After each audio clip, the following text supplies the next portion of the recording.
God have mercy upon us. Panga vipi asi? Shari asi vipi? Wewe ndio unajifanya mwamba mwanangu, ndio unajifanya mwamba asi. Vipi tena? Wewe ulikuwa unaongea nini na Neema? Ulikuwa unaongea nini na Neema? Neema ile PC yangu. Unaona juzi pale Ile ni PC yangu so panga vipi wazee kijioni tena mnaanza gundu hapa mnagombana. Asikiliza kaka. Huyu hapa kila mwanamke, kila demu yote akipita hapa yeye anataka achukue yeye. yupi na yupi? Na dada yako nimechukua. Na yule shuti kule juu. Tieni. Ule demu. Yake na mdogo wangu. Ndio si mrefu anapita hapa. Basi mimi shemeji yako. Nenda hivi. Yule mtoto ni mimi ndo nataka kumuingiza. Nakwambia nakuonyesha mwamba, nakuonyesha mwamba. Naomba tutaonyeshana. Nakuonyesha.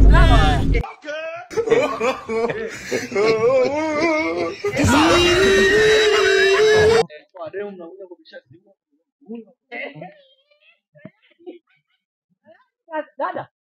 God have mercy upon us. Sawa kaka kweli?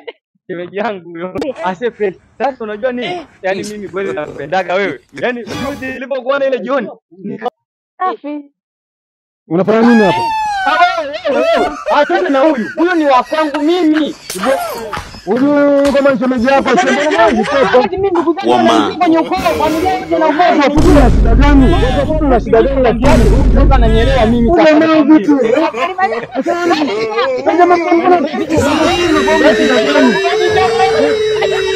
Ili daira hii.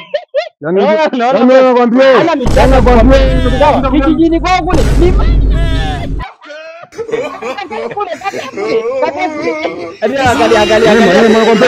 Angalia. Huyu mwezesha hata lobai ni ya John hivi.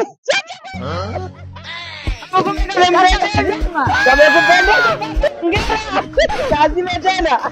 Kiasi sana nikwambia kitu. Mimi kama nikukupenda nakupenda sana. Sasa tatizo la mtu. Mjuma, kwenye upendo wangu mimi nakwambia hivi, ni daima na milele. Hebu nyama. Yaani ndio tunaporopoka tu. Shamba, milima ndo nini? Ndio mistari nimeingia nayo. Ni sasa mzima unataka kutongoza. Ndio unatongoza hivyo. Sawa, ukitaka kunipa namba, nipe namba kwenye namba 06 inaishana kwenye simu kubwa. Ndio, I love you.